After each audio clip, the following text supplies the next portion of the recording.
Metric test అంటే ఏం లేదు, జస్ట్ మన క్యారెక్టర్ వాళ్ళు చెక్ చేస్తారు అన్నట్టు. సో లాస్ట్ ఇయర్ దీంట్లో అంటే ఇది సేమ్ డిస్క్రిప్టివ్ లాగా ఉంటుంది అన్నట్టు. డిస్క్రిప్టివ్ అంటున్నా, ఆబ్జెక్టివ్ టైప్ ఉంటుంది కదా. సో అలా అంటే లాస్ట్ ఇయర్ మేబీ 199 క్వశ్చన్స్ అడిగారు.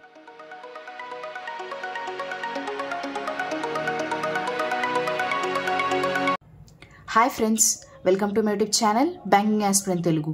I hope all are you doing good and preparing well for the upcoming exams. So today video is about details of SBI PO notification. So vacancies enti, prelims exam dates enti, mains A month లో జరుగుతుంది, so exam pattern change అయింది కదా, prelims exam pattern అయినా mains exam pattern అయినా, so descriptive writing ఎలా రాయాలి, so తర్వాత మనకు ఇంటర్వ్యూ టెస్ట్ కూడా ఉంటుంది SBI PO కాబట్టి ఇంటర్వ్యూ వరకు కూడా ఉంటుంది కదా. సో అన్ని డీటెయిల్స్ అన్ని ఈ వీడియోలో మాట్లాడుకుందాం. అండ్ ఆల్సో మీకు ఒక చిన్న అడ్వైస్ ఇస్తా లాస్ట్లో, అంటే మీరు అప్లై చేయొద్దా అనేది. సో వీడియో స్కిప్ చేయకుండా లాస్ట్ వరకు చూడండి. So let's get start. So మనం ఫస్ట్ ఆఫ్ ఆల్ నోటిఫికేషన్ రాగానే ఫస్ట్ ఆఫ్ ఆల్ చూసేది వేకెన్సీస్. సో ఈసారి వేకెన్సీస్ చాలా తక్కువ వచ్చినాయి అన్నట్టు. సో ఓన్లీ 600 వేకెన్సీస్, అందులో కూడా అన్రిజర్వ్డ్ అంటే జనరల్కి 240 ఏమో ఉన్నాయి, తర్వాత SC ST OBCకి అలా ఉన్నాయి. సో వేకెన్సీస్ అయితే ఎన్ని ఉన్నాయి, సో తర్వాత మనం చూద్దాం ఇప్పుడు. సో ప్రిలిమ్స్ ఎగ్జామ్ వచ్చేసి అక్కడ డేట్స్ మెన్షన్ చేసేసాడు అన్నట్టు నోటిఫికేషన్లో. 8 అండ్ 15th మార్చ్కి మనకు వచ్చేసి ప్రిలిమ్స్ ఎగ్జామ్. సో 2 డేస్లో మనకు SBI PO ప్రిలిమ్స్ ఎగ్జామ్ ఉంది. సో మెయిన్స్ వచ్చేసి ఏప్రిల్ ఆర్ మేలో ఎగ్జామ్ జరుగుతుంది. సో ఇక్కడ డేట్స్ మెన్షన్ చేయలేదు, కాకపోతే మంత్ మెన్షన్ చేసేసాడు అన్నట్టు. So April last week or May first వీక్లో ఎగ్జామ్ ఉంటుంది మెయిన్స్ది. సో ఇక్కడ అన్ని ఎగ్జామ్స్లా కాకుండా ఇక్కడ మనకు నెంబర్ ఆఫ్ ఛాన్సెస్ అంటే లిమిటెడ్ ఛాన్సెస్ ఉంటాయి అన్నట్టు. సో మనకు UPSCలో ఎలా ఛాన్సెస్ ఉంటాయో అంటే లిమిటెడ్ ఛాన్సెస్ ఇక్కడ కూడా SBI POకి ఎలా ఉంటాయి. సో అందులో చూసుకుంటే మనకు జనరల్ వాళ్ళకి 4 ఛాన్సెస్ ఉంటాయి. సో SBI PO రాయడానికి, OBC వాళ్ళకి 7, ఎకనామికల్ వీక్ సెక్షన్ వాళ్ళకి 7, సో SC ST వాళ్ళకి లిమిట్ లేదన్నట్టు. వాళ్ళు నార్మల్గా ఏ ఎగ్జామ్ రాసినట్టయినా ఎన్నిసార్లు అయినా రాసుకోవచ్చు. సో ఇక్కడ నెంబర్ ఆఫ్ అటెంప్ట్స్ అనేవి కౌంట్ అయ్యేటి ఎలా అంటే ప్రిలిమ్స్ కౌంట్ అవుతుందా అంటే కాదు, మీరు మెయిన్స్ అంటే ఇప్పుడు ప్రిలిమ్స్ క్వాలిఫై అయిపోతారు కదా. సో మీరు మెయిన్స్ ఎన్ని టైమ్స్ రాశారు, సో ప్రిలిమ్స్ క్వాలిఫై అయినా మీరు మెయిన్స్ ఒకసారి రాశారు, సెకండ్ టైం, సో మ్యాక్సిమం మీరు మెయిన్స్ 4 టైమ్ రాయగలరు అన్నట్టు. సో జనరల్ వాళ్ళకైతే, అలాగే OBC వాళ్ళకైతే 7 టైమ్స్ మెయిన్స్ రాయగలరు. సో ఇలా మెయిన్స్ కౌంట్ అవుతుంది అన్నట్టు. ప్రిలిమ్స్ మీరు ఎన్నిసార్లు అయినా రాసుకోవచ్చు. అంటే సపోజ్ ఇప్పుడు ప్రిలిమ్స్ క్వాలిఫై అవ్వలేదు అనుకోండి, మీకు అక్కడ కౌంట్ అంటే మీరు SBI PO ఇచ్చారన్న కౌంట్ ఉండదు. సో మీరు మెయిన్స్ రాసినప్పుడే ఆ కౌంట్ అవుతుంది అన్నట్టు. సో అలా జనరల్ వాళ్ళకైతే 4, OBC వాళ్ళకైతే 7, EWS వాళ్ళకైతే 7, SC ST వాళ్ళకైతే నెంబర్ ఆఫ్ అటెంప్ట్స్కి అలా ఏం రెస్ట్రిక్షన్స్ లేవన్నట్టు. సో ఇది నార్మల్గా ఓవర్వ్యూ. సో వేకెన్సీస్ ఇలా, ప్రిలిమ్స్ ఛాన్సెస్ ఇలా, సో ఇవి ఇలా. దెన్ నెక్స్ట్ మనము ఎగ్జామ్ ప్యాటర్న్కి వెళ్ళిపోదాం. సో ఈసారి ఏంటి స్పెషల్ ఎగ్జామ్లో అంటే ప్యాటర్న్ చేంజ్ అయింది కాబట్టి మనము డీటెయిల్గా మాట్లాడుకోవాలన్నట్టు. సో నార్మల్గా ఫస్ట్ మనము ప్రిలిమ్స్ నుంచి స్టార్ట్ చేద్దాం. సో ఫస్ట్ ప్రిలిమ్స్లో మనకు సబ్జెక్ట్స్ అయితే సేమ్ ఉన్నాయి, ఇంగ్లీష్, క్వాంట్, రీజనింగ్. సో ఇక్కడ చేంజ్ అయింది ఎక్కడ అంటే questions, number of questions. So మనకు ఇందాక ఎలా ఉండేదంటే ఇంగ్లీష్లో 30 క్వశ్చన్స్, క్వాంట్లో 35, రీజనింగ్లో 35 ఉండే. ఇప్పుడు ఏమైందంటే ఇంగ్లీష్కి 40 క్వశ్చన్స్ వేసేసాడు, క్వాంట్కి 30, రీజనింగ్కి 30. So English 40 questions 40 marks. So మనకు టైం మాత్రం అలానే ఉంది. సో ఇంగ్లీష్కి ఫస్ట్ 20 మినిట్స్ ఎలా ఉండేనో ఇప్పుడు కూడా 20 మినిట్స్ అలానే ఉంది. క్వాంట్కి 30 క్వశ్చన్స్ 30 మార్క్స్ 20 మినిట్స్, రీజనింగ్కి 30 questions 30 marks 20 minutes. So time అనేది సేమ్ ఉంది. సో 1 క్వశ్చన్కి 1 మార్క్ అన్నట్టు. సో జస్ట్ ఇంగ్లీష్లో ఇక్కడ 5 అక్కడ యాడ్ చేసేసి 40 క్వశ్చన్స్ 40 మార్క్స్ అనేవి ఉన్నాయి. సో టైం మాత్రం సేమ్ ఈక్వల్గా అలాట్ అయింది అన్నట్టు. సో ఇక్కడ సెక్షనల్ కట్ ఆఫ్ అనేది ఇక్కడ ప్రిలిమ్స్లో లేదు. సో అది అలానే ఉంది, no sectional cut off. So ఇక్కడ 100 questions 100 marks 1 hour time. So ఇది జస్ట్ ఇక్కడ నెంబర్ ఆఫ్ క్వశ్చన్స్ చేంజ్ అయిపోయినాయి అన్నట్టు. ఇది ప్రిలిమ్స్ది. దెన్ నెక్స్ట్ మనం మెయిన్స్కి వచ్చేస్తే మెయిన్స్లో కూడా కొన్ని చేంజెస్ ఉన్నాయన్నట్టు. సో ఫస్ట్ రీజనింగ్కి వచ్చేస్తే మనకు 40 questions 60 marks 50 minutes. Then next క్వాంట్కి వచ్చేస్తే 30 క్వశ్చన్స్ 60 మార్క్స్ 45 మినిట్స్. జనరల్ అవేర్నెస్కి వచ్చేస్తే మనకు 60 క్వశ్చన్స్ 60 మార్క్స్ 45 మినిట్స్. దెన్ ఇంగ్లీష్కి వచ్చేస్తే 40 క్వశ్చన్స్ 20 మార్క్స్. సో ఇక్కడ తగ్గిపోయినాయి marks. Then next 40 minutes. So total questions వచ్చేసి 170 క్వశ్చన్స్ 200 మార్క్స్ 3 అవర్స్ ఎగ్జామ్ మనకు. సో ఇక్కడ మనం చూసుకుంటే ఇక్కడ ఇంగ్లీష్కి క్వశ్చన్స్ పెరిగాయి, మార్క్స్ అలానే ఉన్నాయి. కాకపోతే ఇక్కడ ఇంగ్లీష్కి క్వశ్చన్స్ 40 ఉన్నాయి, కాకపోతే మార్క్స్ ఇక్కడ తగ్గించేసాడు అన్నట్టు. జస్ట్ ఒక క్వశ్చన్కి 0.5 మార్క్ అన్నట్టు 20 మార్క్స్, కాకపోతే టైం మాత్రం 40 మినిట్స్ ఉంది. సో అలా ఇంగ్లీష్ని కొంచెం అటు ఇక్కడ ప్రిలిమ్స్లో చేంజ్ చేయడం, ఇక్కడ మెయిన్స్లో కూడా చేంజ్ చేయడం. సో ఇక్కడ రీజనింగ్ అండ్ క్వాంట్లో కూడా number of questions and time అనేది చేంజ్ అయిపోయింది అన్నట్టు. సో ఇది ప్రిలిమ్స్ అండ్ మెయిన్స్లో చేంజెస్ అయినాయి. అండ్ ఆల్సో ఇక్కడ మనము ఎస్బీఐ గురించి మాట్లాడుకుంటే దానికి స్పెషాలిటీ మనం ఏమనుకుంటామంటే సెక్షనల్ కట్ ఆఫ్ ఉండదు. సో మనము మన స్ట్రాంగ్ సబ్జెక్ట్లో చాలా ఎక్కువ స్కోర్ చేయవచ్చు, కొంచెం వీక్ ఉన్న సబ్జెక్ట్లో నార్మల్గా పర్ఫామ్ చేసినా పర్లేదు అనుకుంటాం. సో అది జస్ట్ ప్రిలిమ్స్ వరకే ఉంది ఈసారి. సో సెక్షనల్ కట్ ఆఫ్ అనేది మెయిన్స్లో ఇంట్రడ్యూస్ చేశారన్నట్టు. సో నోటిఫికేషన్లో క్లియర్గా మెన్షన్ చేశారు. సో ఇక్కడ అన్ని సెక్షన్స్లో మీకు ఒక కట్ ఆఫ్ ఉంటుంది, అది డెఫినెట్లీగా క్వాలిఫై అవ్వాలనేసి. సో ఇక్కడ మనకు సెక్షనల్ కట్ ఆఫ్ యాడ్ అయింది. సో మనం ఏ సబ్జెక్ట్ని కూడా ఇప్పుడు లైట్ తీసుకోవడానికి లేదు. మీరు ప్రిలిమ్స్లో లైట్ తీసుకొని మెయిన్స్లో అట్లా అసలు టైం ఉండదు కదా. సో అన్ని సబ్జెక్ట్ని సీరియస్గా తీసుకోవాలి. ఇంకా అంటే ఇప్పుడు ఒక ఎడ్జ్ ఉండదు అన్నమాట. అరే జనరల్ అవేర్నెస్ ఇలా కొంచెం మనకు ఉంటుంది కదా, ఎక్కడి నుంచి వస్తాయి, లేకపోతే ఇంగ్లీష్ అయినా కొంచెం ఇలా వీక్ ఉన్నాయి సబ్జెక్ట్స్ అని మనం కొంచెం లైట్ తీసుకుంటాం కదా. సో అంటే లైట్ తీసుకోవడం అంటే ఎక్కువ పర్ఫామ్ చేయకుండా పర్లేదు, స్ట్రాంగ్ సబ్జెక్ట్లో ఇంకా స్కోర్ చేయొచ్చు ఎస్బీఐ ఎగ్జామ్స్లో అయితే అనుకోవడానికి ఇక్కడ లేదన్నట్టు. సో మెయిన్స్లో అలా సెక్షనల్ కట్ ఆఫ్ అయితే ఇంక్లూడ్ అయింది. సో నోటిఫికేషన్లో క్లియర్గా మెన్షన్ చేశారన్నట్టు. దెన్ నెక్స్ట్ మనకు ప్రిలిమ్స్ అయిపోయింది. దెన్ మెయిన్స్ తర్వాతనే మనకు వెంటనే డిస్క్రిప్టివ్ వచ్చేస్తుంది కదా. సరే డిస్క్రిప్టివ్లో కూడా మనకు నార్మల్గా అయితే ఎస్సే లెటర్స్ ఉంటాయి కదా. సో ఇప్పుడు అలా కాకుండా emails, reports, situation analysis and ప్రెసీ writing, so ఈ కొత్త టాపిక్స్ని ఇంక్లూడ్ చేశారన్నట్టు. సో మళ్ళీ అక్కడ మనకు నెంబర్ ఆఫ్ క్వశ్చన్స్ అనేవి అయితే మెన్షన్ క్లియర్గా చేయలేదు. అంటే ఒక ఈమెయిల్, ఒక రిపోర్ట్ వస్తుంది, సిచ్యువేషన్ అనాలిసిస్ మీద ఇలాంటి క్వశ్చన్స్ వస్తాయి, ప్రెసీ రైటింగ్ ఒకటి వస్తాయి, ఇట్లా 4 క్వశ్చన్స్ వచ్చి మనం 2 రాయాలా, లేకపోతే 4కి 4 రాసి అందులో మార్క్స్ ఇలా ఇస్తారా అనేది ఏం మెన్షన్ చేయలేదు. జస్ట్ ఈ టాపిక్స్ ఇచ్చేసారు అండ్ 50 మార్క్స్ అనేవి అలాట్ చేశారన్నట్టు ఈ సెక్షన్కి. సో మనకు టైం వచ్చేసి 30 మినిట్స్ ఇచ్చేసారన్నట్టు. సో ఈ మొత్తం డిస్క్రిప్టివ్ సెక్షన్కి మనకు మార్క్స్ వచ్చేసి 50 మార్క్స్ అండ్ మనకు టైం వచ్చేసి 30 మినిట్స్. సో ఇక్కడ కొత్త టాపిక్స్ అంటే నార్మల్గా మనము లెటర్స్ అండ్ ఎస్సేస్ ఎక్స్పెక్ట్ చేస్తాం కదా, కాకపోతే ఈసారి ఈమెయిల్స్ రాయడం కానీ, రిపోర్ట్స్, సిచ్యువేషన్ అనాలిసిస్, ప్రెసీ రైటింగ్ అంటే నార్మల్గా షార్ట్కట్లో ఇట్లా రాస్తాం కదా, ఎస్సే లాగా పెద్దగా రాయకుండా నార్మల్గా ఇంపార్టెంట్ టాపిక్స్ రాస్తాం కదా, అలా ప్రెసీ రైటింగ్ అనేది. సో మీరు నార్మల్గా గూగుల్ చేసినా మీకు యూట్యూబ్లో మీరు సెర్చ్ చేసినా మీకు అక్కడ ఉంటాయి అన్నట్టు. సో అలా కూడా మీరు చెక్ చేసుకోవచ్చు. అసలు కొంచెం కూడా ఐడియా లేకపోతే నార్మల్గా ఐడియా ఎవరికైనా ఉంటుంది. సో మీరు ఒకవేళ ఐడియా లేదు, ఫస్ట్ టైం చూస్తున్నామంటే మీరు యూట్యూబ్లో సెర్చ్ చేసు ప్రెసీ రైటింగ్ అంటే ఏంటి, ఈమెయిల్స్ అంటే మనకు ఆల్రెడీ తెలుసు కదా, రిపోర్ట్స్ ఏంటి, సిచ్యువేషన్ అనాలిసిస్ ఏంటి, అలాంటివి. సో ఈసారి డిస్క్రిప్ట్లో ఇంక్లూడ్ అయినాయి అన్నట్టు, నార్మల్గా ట్రెడిషనల్గా ఎస్సేస్ అండ్ లెటర్స్ కాకుండా. సో ఇక్కడ ఓవరాల్ మార్క్స్ వచ్చేసి దీనికి 50 మార్క్స్ అండ్ 30 మినిట్స్. ఇక్కడ క్వశ్చన్స్ అయితే మనకు ఇన్ని క్వశ్చన్స్ ఉంటాయి అనేది అయితే మెన్షన్ చేయలేదు అన్నట్టు. సో మనము ఏది అంటే ఎగ్జాక్ట్గా చెప్పలేమన్నట్టు, ఇక్కడ 2 క్వశ్చన్స్ వస్తాయా, 3 క్వశ్చన్స్ వస్తాయా అనేసి. సో అదే డిస్క్రిప్టివ్ రైటింగ్. మనం మొత్తం చూసుకుంటే మెయిన్స్ వెయిటేజ్ ఎంత అంటే ఇక్కడ 200 marks and 50 marks. So mains weightage వచ్చేసి 250 మార్క్స్, మొత్తం మనకు టోటల్గా వచ్చేసి 250 మార్క్స్. సో ఇక్కడ సెక్షనల్ కట్ ఆఫ్ అయితే ఉంటుంది, అది మీరు మర్చిపోకండి, ఎందుకంటే అది చాలా పెద్ద ఫ్యాక్టర్ అన్నట్టు. మీరు ఒకవేళ అలవాట్లో ఇక్కడ కూడా ఉండదు అని అనుకునే ఛాన్సెస్ ఉంటాయి. సో సెక్షనల్ కట్ ఆఫ్ మెయిన్స్లో ఉంది ఈసారి, ప్రిలిమ్స్లో లేదు. ప్రిలిమ్స్లో నో సెక్షనల్ కట్ ఆఫ్, కానీ మెయిన్స్లో సెక్షనల్ కట్ ఆఫ్ ఉంది, అది మీరు దృష్టిలో ఉంచుకోవాలి. దెన్ నెక్స్ట్ మనకు మెయిన్స్ అయిపోయాక దెన్ నెక్స్ట్ మనకు ఇంటర్వ్యూ ఉంటుంది కదా. ఇక్కడ మనకు నార్మల్గా ఆర్ఆర్బీ పిఓలో అయినా ఐబీపీఎస్ పిఓలో అయినా జస్ట్ మనకు మెయిన్స్ రిజల్ట్ వచ్చాక ఒక ఇంటర్వ్యూ ఉంటుంది డైరెక్ట్. సో ఇక్కడ అలా కాకుండా ఇక్కడ కూడా 3 సెక్షన్స్ ఉంటాయి అన్నట్టు ఇంటర్వ్యూకి సంబంధించి, మనము మెయిన్స్ క్వాలిఫై అయిపోయినాక. సో దాంట్లో ఫస్ట్ వచ్చేసి సైకోమెట్రిక్ టెస్ట్. ఇది maybe last year or then before last year introduce అయింది సైకోమెట్రిక్ టెస్ట్. తర్వాత గ్రూప్ డిస్కషన్ ఉంటుంది మనకు, తర్వాత పర్సనల్ ఇంటర్వ్యూ. సో మనకు first of all psychometric test అంటే ఏంటి అని డౌట్స్ రావచ్చు. సో సైకోమెట్రిక్ టెస్ట్ అంటే ఏం లేదు, జస్ట్ మన క్యారెక్టర్ వాళ్ళు చెక్ చేస్తారన్నట్టు. సో లాస్ట్ ఇయర్ దీంట్లో అంటే ఇది సేమ్ డిస్క్రిప్టివ్ లాగా ఉంటుంది అన్నట్టు, డిస్క్రిప్టివ్ అంటున్నా, ఆబ్జెక్టివ్ టైప్ ఉంటుంది కదా. సో అలా అంటే లాస్ట్ ఇయర్ మేబీ 199 క్వశ్చన్స్ అడిగారంట. సో అందులో ఎలాంటి టైప్స్ ఆఫ్ క్వశ్చన్స్ ఉంటాయి అంటే మన క్యారెక్టర్ బేస్డ్, అంటే ఇప్పుడు ట్రూ ఆర్ ఫాల్స్ అలాంటివి, మీరు లైక్స్ డిస్లైక్స్ మీరు ప్రియారిటైజ్ ఎలా చేస్తారు, సో దాన్ని వాటిపైన క్వశ్చన్స్ ఉంటాయి అన్నట్టు. సో సపోజ్ మీకు ఎగ్జాంపుల్కి కొంచెం క్లియర్గా అర్థం అవడానికి చెప్తున్నా. సైకోమెట్రిక్ టెస్ట్ అంటే ఏం లేదు. సపోజ్ ఇప్పుడు వాళ్ళు క్వశ్చన్స్ ఎలా అడుగుతారంటే మీరు బ్రైబ్ తీసుకుంటారా తీసుకోరా, ట్రూ ఆర్ ఫాల్స్, లేకపోతే ఇక్కడ సిచ్యువేషన్ బేస్డ్ క్వశ్చన్స్ కూడా ఉంటాయి అన్నట్టు. సో ఇప్పుడు సపోజ్ మనకి ఇంటర్వ్యూలో అడుగుతారు కదా, అలాంటి క్వశ్చన్స్ కూడా ఇందులో అడగొచ్చు అన్నట్టు.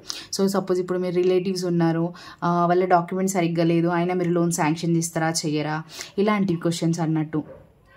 బ్రైబరీ సంబంధించిన క్వశ్చన్స్ అయినా, మీరు ఇప్పుడు ఒక కేసు ఇచ్చేసి దీన్ని మీరు అగ్రీ అవుతారా డిసగ్రీ అవుతారా, అలాంటి క్వశ్చన్స్. సో అలాంటి క్వశ్చన్స్ సైకోమెట్రిక్ టెస్ట్లో అడుగుతారు అన్నట్టు. సో ఆబ్జెక్టివ్ టైప్ క్వశ్చన్స్ ఉంటాయి. సో అందులో మీరు టిక్ చేయాల్సి ఉంటుంది. సో మీరు లైక్ చేస్తున్నారు, మీ లైక్స్ ఏంటి, so according to your personality అన్నట్టు. సో మీ పర్సనాలిటీ టెస్ట్ జరుగుతుంది అక్కడ, మీరు ఎలా ఆలోచిస్తారు ఆ సిచ్యువేషన్ బేస్డ్ అన్నట్టు. సో అది సైకోమెట్రిక్ టెస్ట్ అన్నట్టు. సో లాస్ట్ ఇయర్ అయితే 199 క్వశ్చన్స్ అడిగారు అన్నట్టు, ఈజీగానే ఉండేనంట. సో ఆబ్జెక్టివ్ టైప్ అన్నట్టు. సో అలాంటి సిచ్యువేషన్ బేస్డ్ మీరైతే ఏం చేస్తారు అక్కడ, అంటే ఆ సిచ్యువేషన్లో మీరు ఎలా బిహేవ్ చేస్తారు, మీరు ఈ కండిషన్కి ఎంత అగ్రీ అవుతారు. సో అక్కడ ఆప్షన్స్ కూడా 100 అంటే కొంచెం స్ట్రాంగ్లీ అగ్రీ, స్ట్రాంగ్లీ డిసగ్రీ, మోడరేట్గా అగ్రీ, అలాంటి ఆప్షన్స్ ఉండేనంట. సో అది సైకోమెట్రిక్ టెస్ట్ అన్నట్టు. సో మీకు అర్థమైంది అనుకుంటా సైకోమెట్రిక్ టెస్ట్ అంటే ఏంటో. దీని తర్వాత మనకు ఇది అయిపోయిన తర్వాత గ్రూప్ డిస్కషన్ ఉంటుంది. గ్రూప్ డిస్కషన్లో మనకు 20 మార్క్స్. సో ఒక టాపిక్ ఇచ్చేసి ఒక 8 to 10 మెంబర్స్ని, అంటే సెలెక్ట్ అయిన వాళ్ళు ఉంటారు కదా, సో 8 to 10 మెంబర్స్ని అక్కడ ఒక రూమ్లో నార్మల్గా ఉంటుంది కదా, అక్కడ మీరు ఒక టాపిక్ ఇచ్చేసి సో మీరు ఆ టాపిక్ని డిస్కస్ చేయాలన్నట్టు. సో ముందు వాళ్ళు 5 minutes ఇచ్చేస్తారు. సో ఒక టాపిక్ సపోజ్ ఇప్పుడు అగ్రికల్చర్ అనే టాపిక్ ఇచ్చేసారు.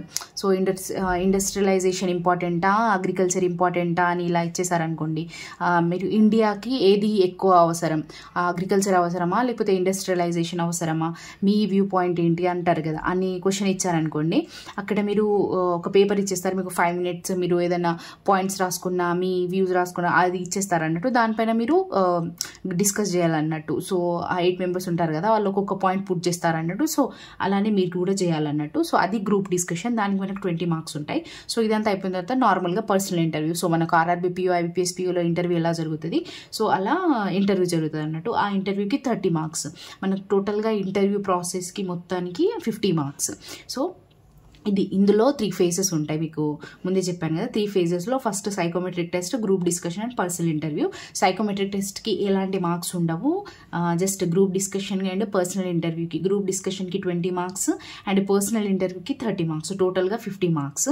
సో ఇక్కడ మనకు చూసుకుంటే ఇది మీకు అందరికీ తెలుసు, prelims is qualifying nature. So ఇక్కడ మనకు జస్ట్ క్వాలిఫై అవ్వాలి. సో మనకు అంటే ఫైనల్ మెరిట్ అయ్యేది mains and interview marks. So mains మనకు మార్క్స్ వచ్చేసి 250 అండ్ పర్సనల్ ఇంటర్వ్యూ మార్క్స్ వచ్చేసి 50. సో మొత్తానికి మనకు 300 మార్క్స్ అన్నట్టు ఫైనల్కి. సో తీసుకోవడం కూడా 3:1 రేషియో, అంటే 75 మెయిన్స్ మార్క్స్, 75% ఇంటర్వ్యూవి 25%. సో అలా తీసుకుంటారు అన్నట్టు. సో ఇది ఓవరాల్గా exam pattern, total prelims to interview. So ప్రిలిమ్స్లో మనకు క్వశ్చన్స్ చేంజ్ అయిపోయినాయి, నో సెక్షనల్ కట్ ఆఫ్. మెయిన్స్లో సెక్షనల్ కట్ ఆఫ్ అండ్ ఇంగ్లీష్కి క్వశ్చన్స్ పెంచేసి మార్క్స్ తగ్గించేశారు. అండ్ రీజనింగ్ క్వాంట్లో కూడా, ఈవెన్ జనరల్ అవేర్నెస్లో కూడా 60 క్వశ్చన్స్ చేసేసారు. సో ఇవి చేంజెస్ అన్నట్టు. దెన్ నెక్స్ట్ డిస్క్రిప్టివ్లో కూడా చేంజెస్. సో ప్రతి సెక్షన్లో ఏదో ఒక చేంజ్ ఉంది, ఒక ఇంటర్వ్యూ సెక్షన్లో తప్ప ప్రతి సెక్షన్లో చేంజెస్ ఉన్నాయన్నట్టు. సో ఇది మొత్తానిగా ఎగ్జామ్ ప్యాటర్న్. సో మీకు వీడియో స్టార్టింగ్లో ఒక చిన్న అడ్వైస్ చెప్తా అన్నా కదా, అంటే ఇప్పుడు మనకు వేకెన్సీస్ చూసి 600 ఉన్నాయి. మనకి ఎప్పుడైనా డౌట్ వస్తుంది కదా, 600 ఉన్నాయి, మళ్ళీ నేషనల్ లెవెల్ ఎగ్జామ్ కదా మనకు. సో మనకు స్టేట్ వైజ్ అలా కాకుండా నేషనల్లో కట్ ఆఫ్ అయినా ఏదైనా వెళ్తుంది, నేషనల్ వైజ్ వేకెన్సీస్ వస్తాయి. కాబట్టి ఒక 600 వేకెన్సీస్ అంటే ఎవరికైనా డౌట్ వస్తుంది, అరే ఎగ్జామ్ అప్లై చేయాలా అప్లై చేయొద్దా, నా ఛాన్సెస్ ఏంటి. ఎస్పెషల్లీ ఇక్కడ ఎందుకు ఇంకా డౌట్స్ వస్తాయంటే మనకి ఇక్కడ నెంబర్ ఆఫ్ ఛాన్సెస్ లిమిటెడ్ అన్నట్టు. సో మనం ఎప్పటికైనా అంటే ఎన్ని టైమ్స్ అయినా రాసుకోవడానికి ఉండదు కదా. సో మనకు 4 ఛాన్స్, సపోజ్ జనరల్ వాళ్ళకి తీసుకుంటే 4 times రాసిస్తే ఇంకా వాళ్ళు మళ్ళీ ఎస్బీఐపీఓ కాలేరు అన్నట్టు, 4 chances తర్వాత రాయలేరు కదా. సో అలాంటి లిమిటెడ్ ఛాన్సెస్ ఉన్నాయి కాబట్టి మీరు అప్లై చేయాలా చేయొద్దా అనేది మీరు డెఫినెట్గా డిసైడ్ చేసుకోవాలి కదా.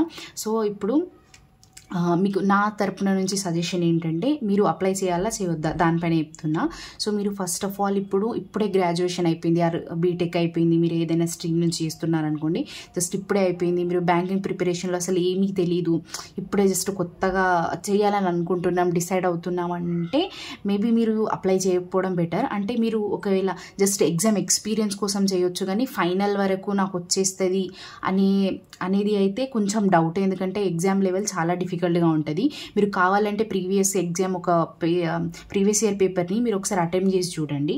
సో మీకు అప్పుడు ఇంకా క్లియర్గా అర్థమవుతుంది నేను క్లియర్ చేయగలుగుతున్నా. ప్రిలిమ్స్ క్లియర్ అయిపోయారనుకోండి, మీరు మెయిన్స్ ఇస్తారు డెఫినెట్గా. సో అదొక ఛాన్స్ కౌంట్ అయిపోతుంది కాబట్టి మీరు అప్లై చేసేటప్పుడు చూసుకోవాలన్నట్టు. సో మనము ప్రిలిమ్స్కి క్లియర్ అవుతాం, మెయిన్స్ కూడా క్లియర్ అయ్యే ఛాన్సెస్ ఉంటాయి డెఫినెట్గా. అలాంటప్పుడు మీరు క్లియర్ చేసుకోండి. సో ఇప్పుడే స్టార్ట్ చేస్తున్న వాళ్ళకి ఏంటంటే అప్పుడు ఇంకా మీరు సిలబస్ కూడా కంప్లీట్ అవ్వలేదు కదా. సో సిలబస్ కంప్లీట్ అయితే మీరు ఇప్పుడే స్టార్ట్ చేస్తున్నారనుకోండి, అసలు సిలబస్ చూడలేదు అని అంటే ఇది జస్ట్ ప్రాక్టీస్ కోసం ఇవ్వండి. అంటే నా ఫైనల్ వరకు వచ్చేస్తుంది అలాంటిది అయితే కొంచెం డౌట్. జస్ట్ ప్రాక్టీస్ కోసం అయితే డెఫినెట్గా ఇవ్వండి. ఎవరైనా ఇవ్వాల్సిందే. అంటే నార్మల్గా ఎగ్జామ్ ప్యాటర్న్ తెలిసిపోతుంది. సో అక్కడికి వెళ్ళి ఎగ్జామ్ మీకు ఎక్స్పీరియన్స్ కూడా వస్తుంది కదా, మీ నెక్స్ట్ ఎగ్జామ్స్ పనికి వస్తుంది. సో మీరు ఇప్పుడే ప్రిపేర్ అవుతున్నారు, ఇప్పుడు ఇంకా సిలబస్ కంప్లీట్ అవ్వలేదు అన్న వాళ్ళు జస్ట్ ప్రాక్టీస్ కోసం ఇవ్వండి.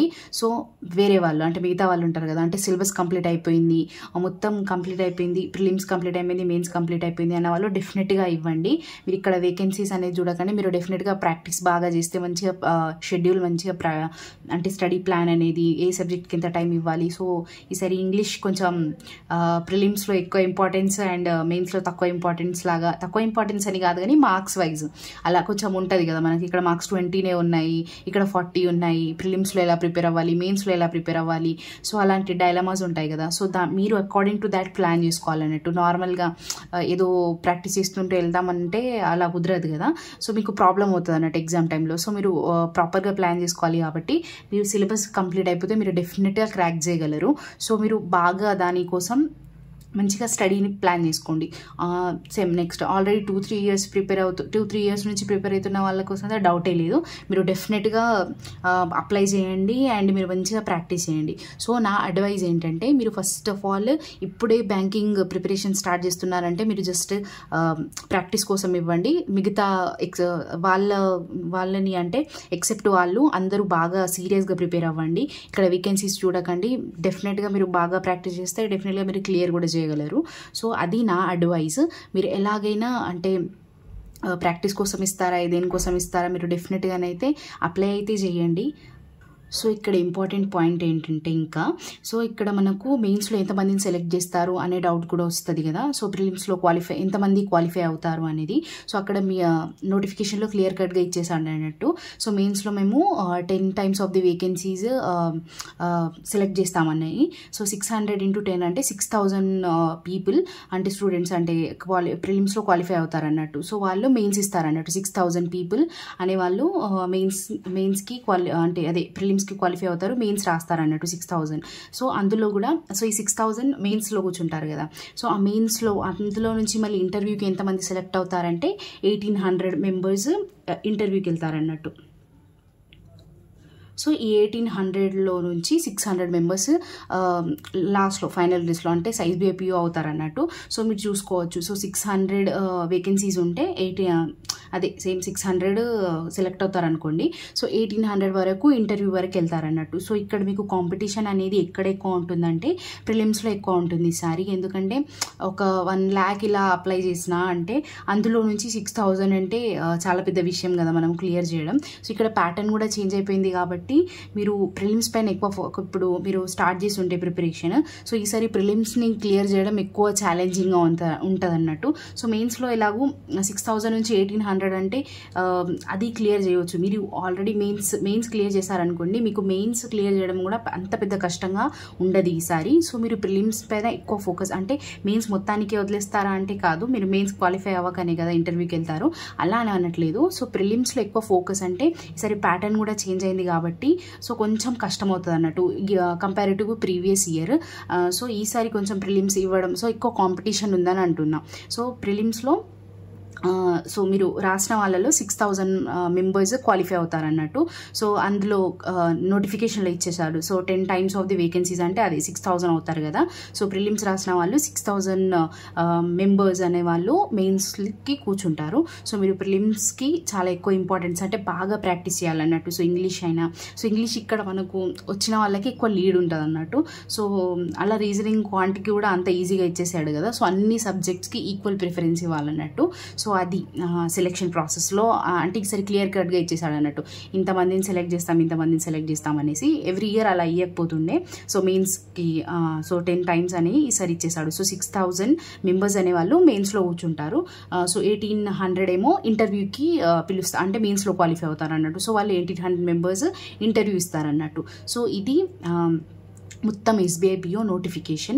మీకు ఇంకా ఫర్దర్గా ఇంకా ఏమైనా డౌట్స్ ఉంటే, అంటే ఎలా ప్రిపేర్ అవ్వాలి, సబ్జెక్ట్ వైట్ స్ట్రాటజీ ఎలా చేయాలి, సో ఇంగ్లీష్ ఎలా ప్రిపేర్ అవ్వాలి, క్వాంట్ ఎలా ప్రిపేర్ అవ్వాలి, రీజనింగ్ ఎలా ప్రిపేర్ అవ్వాలి, so SBI clerk and PO సైమల్టేనియస్గా అంటే ఒకవేళ 2 ఇచ్చేవాళ్ళు ఉంటే వాళ్ళు ఎలా ప్లాన్ చేసుకోవాలి, ఎందుకంటే SBI క్లర్క్ ప్యాటర్న్ చేంజ్ ఉంది, SBI PO ప్యాటర్న్ చేంజ్ ఉంది కాబట్టి సో దానికోసం మనం ఎలా ప్రిపేర్ అవ్వాలి, అలాంటివి మీకు ఇంకేమైనా వీడియోస్ కావాలనుకుంటే మీరు డెఫినెట్గా కామెంట్ సెక్షన్లో చెప్పండి. నేను నెక్స్ట్ వీడియో దానిపైన తేవడానికి ట్రై చేస్తా. ఓవరాల్ డీటెయిల్స్ నేను ఏ పాయింట్ మిస్ అవ్వలేదు అనుకుంటా. మేబీ ఏజ్ క్రైటీరియా 21 ఉండాలి, 30 కన్నా ఎక్కువ ఉండద్దు అనుకుంటా జనరల్ వాళ్ళకి. దాని తర్వాత SC/ST వాళ్ళకి ఏజ్ రిలాక్సేషన్ ఉంటుంది కదా. సో అది సో మేబీ అన్ని నెంబర్ ఆఫ్ ఛాన్సెస్ అన్ని ప్రిలిమ్స్ ప్యాటర్న్, మెయిన్స్ ప్యాటర్న్ అన్నీ చెప్పేసాను అనుకుంటా. సో ఇది మీకు ఇంకా అప్లై చేయాలా చేయవద్దా అనే డౌట్ ఉంటే మీరు మేబీ చెయ్యండి, జస్ట్ ప్రాక్టీస్ కోసమైనా చెయ్యండి. ప్రిలిమ్స్ ప్యాటర్న్ అంటే కొత్తగా ఉంది కదా. So 40 questions. సో మీరు ఎలాగైనా అంటే నార్మల్గా బిగినర్స్కి కొంచెం ప్రాబ్లం అవ్వచ్చు, కానీ మీరు ఆల్రెడీ ఎగ్జామ్స్ ఇచ్చుంటే, ఆల్రెడీ అంటే RRB ఎగ్జామ్స్ అయినా IBPS ఎగ్జామ్స్ అయినా ఇచ్చుంటే మీరు డెఫినెట్గా ఇంకా బాగా ప్రాక్టీస్ చేస్తే మీరు డెఫినెట్గా క్లియర్ చేస్తారు. సో అలాంటి డౌట్స్లో ఉండకండి. అంటే ఆల్రెడీ సిలబస్ అయిపోయిన వాళ్ళు, ఎగ్జామ్స్ ఇచ్చిన వాళ్ళ గురించి చెప్తున్నా. సో మీరు డౌట్తో ప్రిపేర్ అవ్వకండి, మీరు 100% ఇవ్వండి. చెప్పలేము, RRB క్లియర్ అవ్వని వాళ్ళది కూడా SBI PO క్లియర్ అవుతుంది. మీరు ఆల్రెడీ చాలా వీడియోస్ కూడా చూసుంటారు, RRB క్లియర్ అవ్వని వాళ్ళది కూడా SBI PO క్లియర్ అవుతుందని. సో మనకు ఏ ఎగ్జామ్ క్లియర్ అవుతుందో మనకు తెలియదు కదా. సో మనం కష్టపడాలి అంతే. సో మీరు అప్లై చేయండి, కష్టపడండి, డెఫినెట్గా మీది క్లియర్ అవుతారు. సో డౌట్గా అయితే చేయకండి. సో నార్మల్గా ఏదో 600 ఉన్నాయి కానీ ఏదో ఇచ్చేద్దాంలే అంటే ఆల్రెడీ సిలబస్ కంప్లీట్ అయిన వాళ్ళ గురించి చెప్తున్నా. సో నేను క్రాక్ చేస్తా అని 100% కాన్ఫిడెంట్తోనే మీరు స్టార్ట్ చేయండి. అలా చేస్తేనే మీకు ఇంట్రెస్ట్ వస్తుంది. ఏదో SBI PO కదా టఫ్ ఉంటుంది అలాంటి డౌట్స్ పెట్టుకొని చేశారనుకోండి, అది ఏదో సగం ప్రిపరేషన్లా అయిపోతుంది. సో మీరు 100% నేను క్లియర్ చేస్తా అనే దాంతోనే మీరు ఫస్ట్ ఆఫ్ ఆల్ అప్లై చేసేసి 100% ఎఫర్ట్స్తో మీరు చేశారనుకోండి, మీరు డెఫినెట్గా క్లియర్ చేస్తారు. That's it for the video. ఈ వీడియో మీకు హెల్ప్ఫుల్గా అనిపించినట్లయితే మీరు డెఫినెట్గా లైక్ చేయండి. మీరు ఏమైనా నాకు సజెషన్స్ ఇవ్వాలనుకున్నా, మీకు ఏ టాపిక్ పైన వీడియో కావాలనుకున్నా do let me know in the comment section and subscribe to my YouTube channel banking aspirant Telugu. I hope you love this video. See in the next video. Bye bye.